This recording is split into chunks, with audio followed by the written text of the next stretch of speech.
I really liked it. It was also quite sad.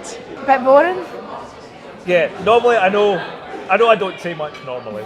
I'm kind of very much the soul of discretion, but I think honestly Never. I think this week, Lindsay, you could do most of the talking because I found it incredibly unmemorable. I thought it was great. Definitely my favourite episode of this series. I might even go as far as say it's probably the best episode of the show. Very historical, I have to say. Similar to the Rosa Parks one, I have to say. It's a bit more of a history. But yeah, I found it interesting for the blast from the 40s, so yeah, I really liked it. So I sat down, and the first thing I do is I look at who the writer is, and it wasn't Chibnall. It was Vinny Patel. They're not going in for Monster of the Week now. They're going more into fleshing out characters, looking into deeper stories, human interactions, and that, like actual real world stories.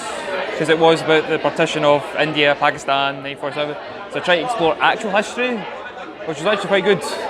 Not what I was expecting, as in like a Back to the Future type scenario where they go back and they muck it all up, and then they try to resolve it and make it sure that the history resolves itself when they went back. It was like, no, this is all wrong. But I think there was a story in that they could have done that. Look, Prem is a good man. He doesn't deserve to die. No. But if he doesn't die, Yaz, you will not exist.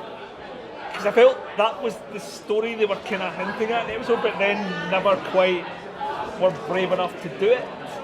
No, I liked what they did. It was very touching at times, and the thing is, Yaz finally got a story because she's basically just been the sidekick for the first few episodes. I don't know if you agree, but yeah, I mean, I feel like Yaz was the most underdeveloped. I actually feel that possibly she still is, but at least now she's had an episode, so that's good. I'm just glad we got to see Yaz. Come on, we needed to see Yaz. But the only thing I'm disappointed in is Yaz is a policewoman. So can we actually see her do actual police work? Yasmin, you're a police officer in training, but you don't disappear in front of your face, and all you did was sit there.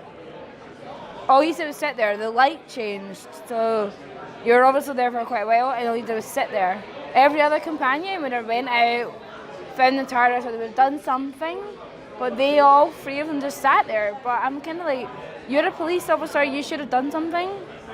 Yeah, so I feel like to be proactive. Yeah. And a lot of folk have said to me, but she's in training. But Martha was in training, and she still went to people within her first episode. So it's kind of like, no, that's not an excuse. I also quite like the villains. I mean, at first they just seemed like the stereotypical assassin. I expected more of an evil voice. It was just like a standard, like, you know, we are the enemies. Yeah, it's just like, it's nice to see that we're the bad guys rather than it just being, oh, here's the monster of the week. especially when the teleport, that was good. Quite like the twist later on that they actually just dropped their assassin ways and they decided to honour the dead. I like at the end how it played like a sad, sombre version of the Doctor Who theme, which I didn't even realise it. It took me about a minute to realise, or a couple of seconds to realise it, and I'm like, oh wait, it's a sad version of the theme, and that was like, wow. I mean, this episode I really liked, and I did see that reaction shot actually when the Doctor came back and told them what was going to happen, and the fact that they could do nothing about it, and the way they responded from that point on. I feel like we maybe got that more this episode than we have any other episode of the series, except perhaps Rosa. I'll give it, if I would give it a rating, I would definitely give it a 10 out of 10 for me. Best episode of the series. I might even go as far as say best episode of the show. But I love some of the shots. They were really beautiful, like the ones of the sun and stuff. I really did like that, but they were about the only highlights of the episode, to be honest. But the rest of it, I don't know. I wanted to like it, I really did, but by the end of the 10 episodes, we're You're not going to remember this.